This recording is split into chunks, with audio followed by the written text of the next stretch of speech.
Good morning. Welcome back to Ascending with Ashley. I'm Ashley. And this is a collective coffee. We're gonna go ahead and talk about international shit. World War III. So here we are. You know, this weekend I accidentally, or maybe it was last, either way, in the recent past, a few days, while I was drinking beer, I made some comments on TikTok that they haven't gone viral, but they've gotten way too much attention, so I get alerts every time someone comments or replies. And let me tell you, I'm really disappointed with humanity, specifically the American collective, because what the fuck? Y'all are dumb as fuck, first of all. Second of all,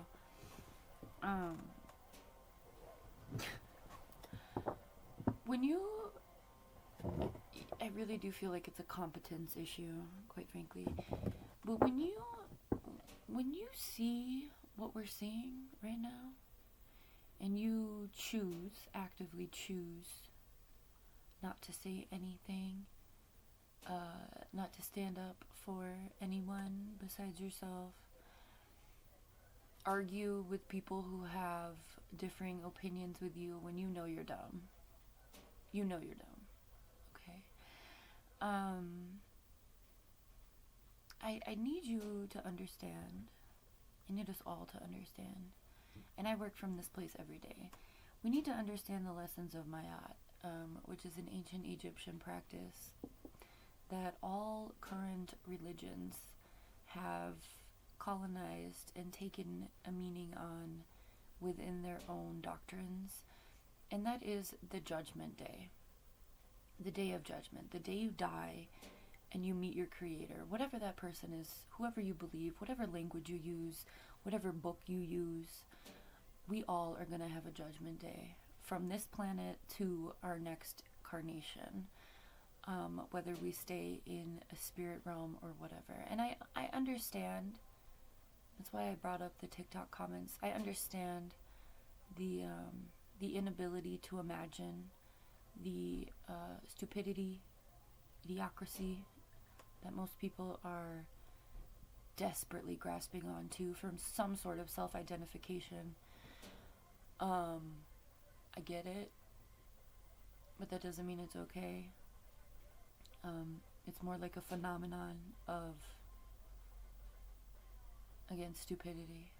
It doesn't take any sort of intelligence to be violent or dumb at all. And that's what we're seeing. We're seeing a lot of dumb people taking over. So anyway, let's get to the world.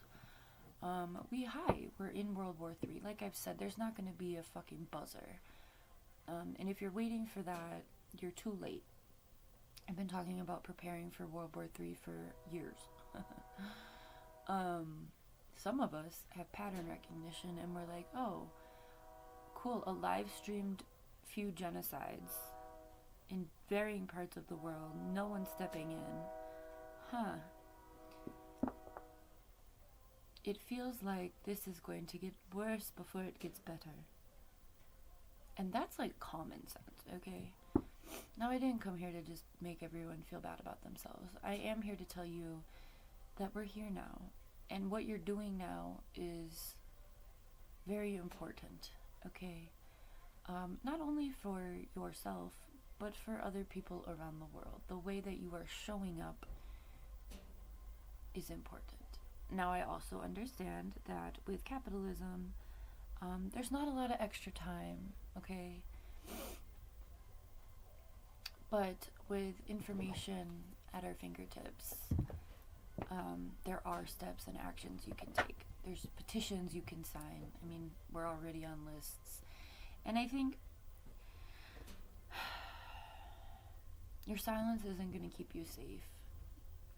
It may prolong your little miserable, comfortable life a little bit longer. But ultimately, you're on the wrong side of history if you're not standing up for any sort of anything, right?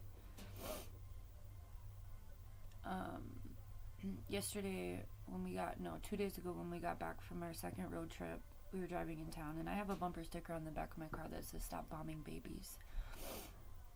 And there was a white supremacist behind me in a white pickup truck, like always, their signature vehicle. Napoleon complex, tiny dick syndrome. Anyway, he went past me as I was turning onto the street that comes to my street. And he did all this sort of like revving and shit. And I'm just like, rev your engine at me. Like this aggression. Again, I recognize that as the ultimate stupidity. Like, you're so dumb. Like, what, you think that's like scaring me? Oh, I'm so scared. Are you intimidating me? Are you making me feel... What are you trying to do here? You're trying to make me feel bad about wanting children to live? Fucking morons. Anyway. That was it, though. And I think there's a lot of stories here. I am very smart. That's why I stay to myself. I can't stand to be around dumb people. I'm thinking of that scary movie where they did the... well, I think it might be the third one, because the third one's my favorite. But the one where they make fun of The Sixth Sense. And there's that kid and he says, I see dumb people. That's how I feel right now. So anyway, let's talk about some of the tactics of war. Because apparently you don't know it when you see it, so let's talk about when you feel it. I mean, Trump signed something in 90 days, there's going to be martial law declared. Like, what are you waiting for? Get your shit by your front door, get ready to fight back, get some stuff prepared for your kids, right? Prepare for war. I mean, I've been saying this for months. It's so fucking infuriating. Like, hi, we're here. When they reenacted the draft, I tried to tell you guys, kind of a big signifier. But no, everyone's like, Taylor Swift and her boyfriend, whatever his name is, number 87, I think is his number. Probably not. Isn't he a quarterback? I don't fucking know. I don't know. What's his name? I don't know. But anyway,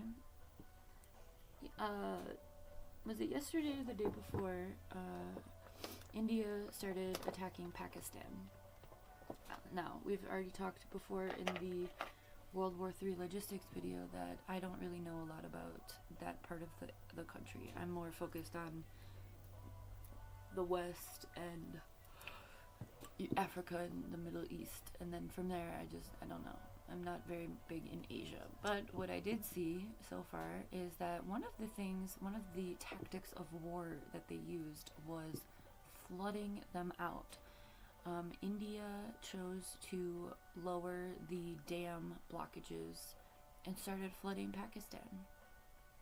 At that same time, they were also moving tanks on trains on the border, letting Pakistanis know that they were coming in.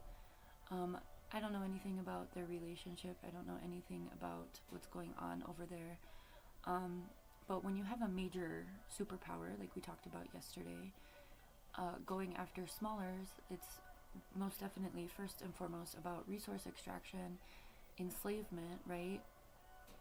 And control of politics, more than likely, which is what they're going to need in order to continue the first two. Now, if you keep those three main principles open to, like, that's your lens of looking at conflict, resource extraction, enslavement to get those resources by the locals, right? By people who are familiar with the land, and a political is a little large, because it's, I don't know, there's political and then there's religious, but religion is a scapegoat. I mean, religion is made up to colonize, right? We know this. Enslave, right? That's why the, slave masters in the United States wouldn't let the enslaved folks have Bibles. That's why they encourage them not to read. Now, when you have a president I'm not a fan of the public schools. I am a fan of us having critical thinking skills and being able to read, though. Read and write is very important. But everything else, like the testing and shit. No, I'm not on board with that. But when you have a president taking the funding from education, all sorts of education, right? So he took money, he took all the funding from Head Start. That's preschool for a lot of impoverished folks. He is going after professors and highly educated people like judges and students and shit like that. So there's this. I'm hesitant to use their language, but there's a war on knowledge. Okay, I'm not even going to call it education. There's a war on knowledge. Remember, knowledge is power, right? So for him to explicitly go after that space, and who's the woman in charge now? The WWE woman? I guess she's like the Department of Ed. I don't fucking know. Why don't I know? Because I exist outside of the system. I'm an anarchist. I do everything alongside whatever the fuck this shit is, right? We can continue building regardless of what they're doing until it's our turn, quite frankly. But I think, so bombing, okay, there's going to be a lot of sound, what we've seen in Palestine, there's going to be a lot of psychological warfare as far as hovering, drones, aircraft, things like that. Psychological warfare that's happening in Palestine amongst many other things.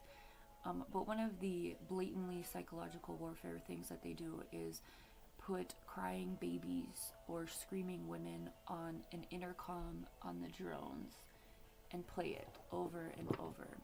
I want you to try your best to have a little bit of empathy right now and think about what you would do if you were constantly hearing not only a hovering sound, so like that buzz that we hear a lot when we see the Palestinians reporting, but then having, as a mother, I can tell you that if I were to hear, I can tell you the impact of listening to a child crying. Mr. Hoodie's right here. Are you coming over here? Come on. I'm not using cards, so you can come here. It's okay. Just take your time, pussyfoot. When Niall would cry, my boobs would leak. And sometimes, we haven't breastfed for over 2 years. Well, it hasn't been that long. Yeah. Anyway, I can still sometimes leak when there's a need for, like if someone gets hurt, and it's not just for Niall, it's a chemical reaction, it's a hormonal reaction within women. Their motherly instincts kick in. So when you are blatantly attacking children and women and also doing this psychological warfare, it has a very, very large impact on our nervous system and on the way that our body responds. So that's a tactic as well. Now, with Trump signing martial law within 90 days, that's 3 months. We are in what? So that's May, June, July. Oh, perfect. He'll probably start martial law on July 4th, and MAGA will be like, yeah, because they're dumb. July 4th is about the independence from Britain. But everyone thinks it's about hot dogs and fireworks. So they'll be like, fuck yeah, martial law, until you get murdered by National Guard. I've also seen that he's going to be doing a military thing. So anyway, there's a lot of conflict. Yesterday in Europe, Spain and Portugal and what was the other country? I don't remember the other country. Lost power completely. What are you going to do when that happens? Do you have backup generators? Do you have music? Do you have sound? What do you need? Right? What are ways that you can show up for your community to support folks in those times?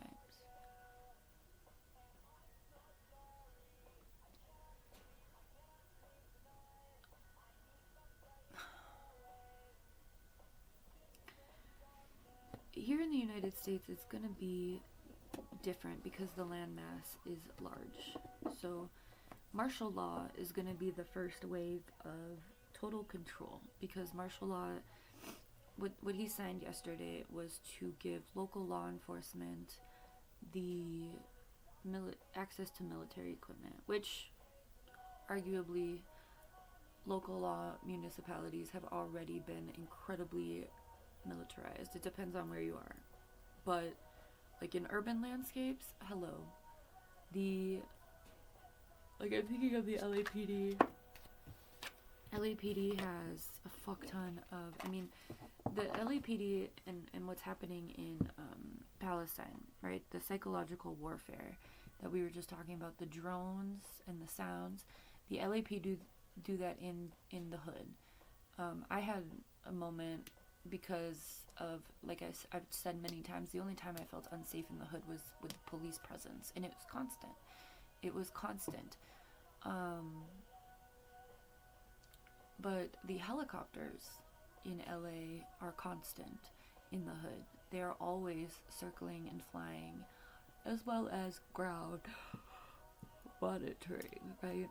Now, I worked with the Los Angeles Stop LAPD Spying Coalition, and ironically, Hamid, who started that, is from Pakistan.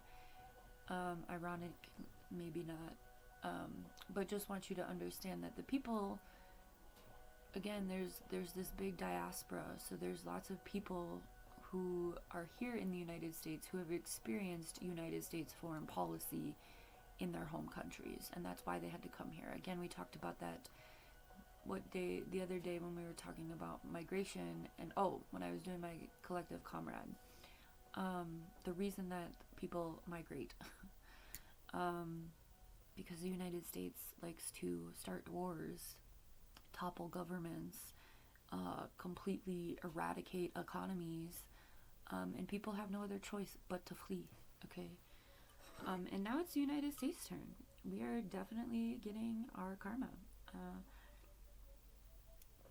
I say ours lightly, collectively, as people who have been able to continue living seemingly normal lives up until this point, right? With the ships being stopped, with these tariffs, with this trade war, is what people in China are calling it.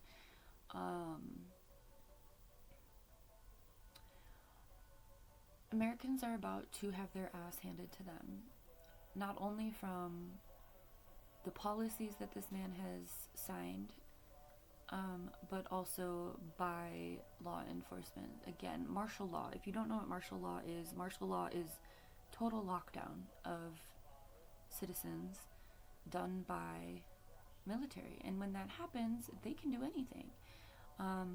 It's a complete overhaul of the government into military.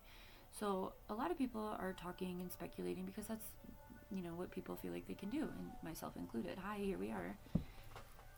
But a lot of people are talking about how when January 6th failed, what they've done now is taken 4 years to organize this coup, right? And a coup is a military takeover of a government, and that's what we're experiencing. I mean, if you've seen any of the footage of Trump, everyone wants to blame Trump, but this is much larger than that one man, and I think that's what people, that's where the incompetence starts to show, right? That cognitive dissonance. Like, people want to blame him, which, with good reason. I mean, he's the one that's, seeing this stuff through, but he's not the one that wrote all these bills.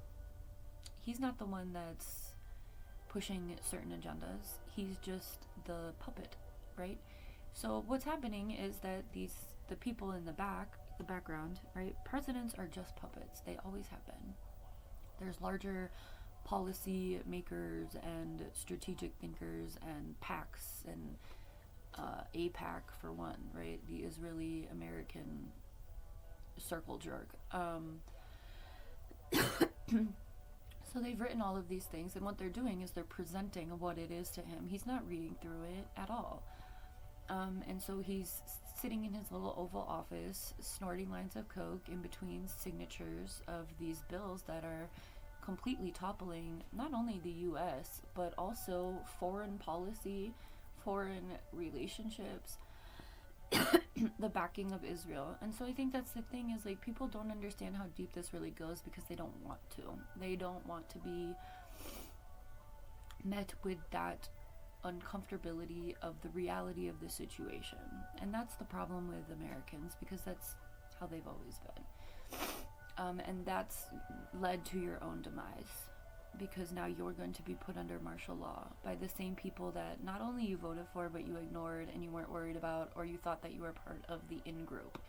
Why you thought you were a part of an in-group of billionaire human trafficking, organ harvesting, evil entities, when all you want to do is drink your non-trans beer with your wife beater on? I don't know. I don't know why you thought I don't know why you thought you were part of that in-group.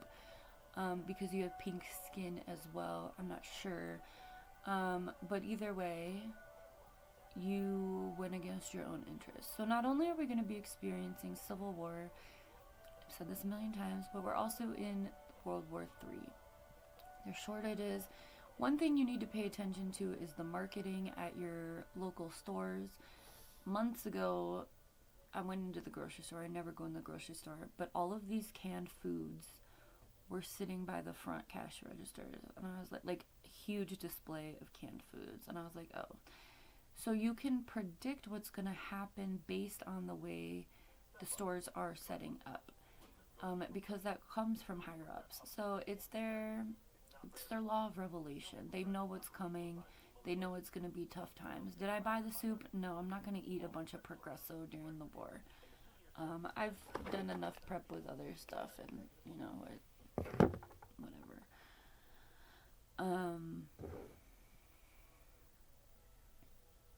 Also, taking more than you need is not cool. But with funding coming away from all of these services, I mean, there are going to be millions of deaths. And we were told this last year. We were told by the Rothschilds or the Rockefellers, either one, they all suck, that there were going to be billions of people dying this year.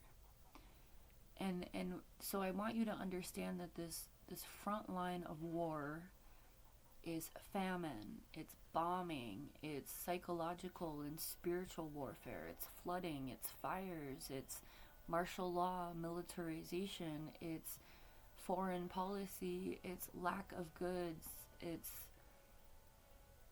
they're pulling out everything on us. What the fuck are you guys not seeing?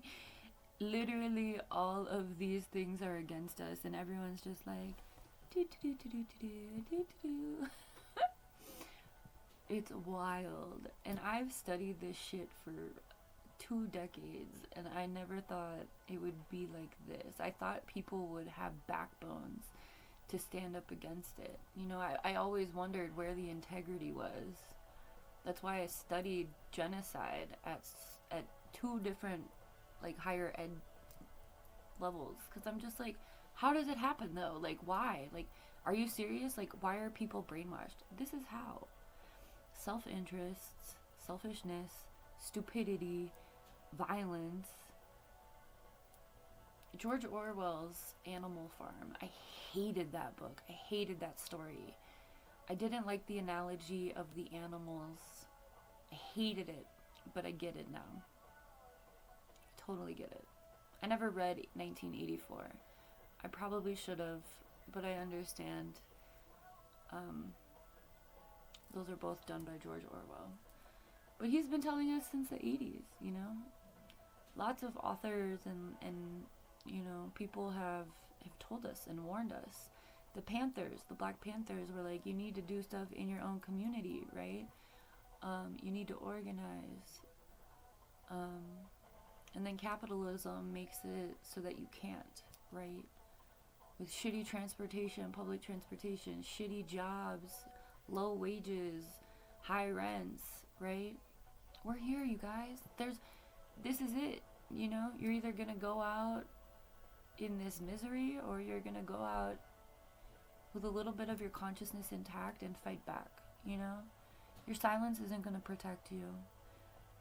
At this point, nothing's gonna protect you. So I'd say balls to the walls, motherfuckers. Let's go. What are we waiting for? Literally, all of these fronts are against you. So if you live by a dam or a body of water, remember we got that channel about Gary, Indiana a few months ago? Still trying to figure out what that's about. But if you live by water, if you live in a, metro or urban landscape, you're going to have to take some additional precautions. The militarization within urban landscapes is much larger. If you're in rural, though, what you are going to be met with is checkpoints when trying to travel. So, regardless of where you are, the systems have put in place something to get you caught up within this. And yeah, it's here. It might not be here 100% in your physical, but within the next couple months, you're going to be impacted by something, regardless of how much privilege you think you have. Also, the entire world has decentralized the US dollar, so as Americans, we've got that going for us as well. Banks are gonna go, and they've done test runs of this stuff, right? We've seen problems with ATMs and banks and direct deposits in the past few years. They do these test runs to test people and also get it into the psyche that it's inevitable, right? When in all reality, it's just preconditioning to alleviate resistance and pacify the masses. And we've talked about this a lot with ALEC. ALEC is the American Legislative Executive Committee, which is bipartisan. I mean, it's definitely backed by AIPAC at this point. We've figured that out. But it's these large corporations introducing legislation to politicians, and politicians backing it, taking it back to, it's like the entire country. They have like these, $10,000 plate events, bullshit. And they vote, and then some people take them back to their states, and they do this ripple effect. So someone in Georgia will pass the anti-abortion law, and someone in Texas will pass, let's kill them by firing of gun squad. I don't know these particular, but these are some of the things. These are very radical Nazi far-right ideals that have been passed with, no pushback, because they have very organized ways of doing this. And I'm spiraling like this because it is. The right is very organized because this is the Third World War that they've tried to take over the planet. White supremacy, Zionists, these people are dumb as fuck, but they think that they are God's gift to earth. I'm not sure why, but they do. And with the Pope being dead, I don't know. I mean, I don't really think the Pope has a lot, but a lot of people are talking about how the Pope was the last Pope before the apocalypse. But I want you to also remember that a lot of indigenous people obviously are living in apocalyptic and post-apocalyptic times because of Western colonization. And now it's the West's turn to experience that. So, I know this wasn't very hopeful. I think people are really fucking dumb. I wasn't here for hope. I'm here to give you the information you need to make the decisions that you can about your liberation, because it is tied with others. You are not special. You are not more deserving than anyone else on the planet. And we've lived that life as Americans because of the way the government has moved in the world. Okay? We've talked about this relentlessly for the years on my channel constantly. If you're still not sure, I don't know what to tell you. Get some soup. Have a good one.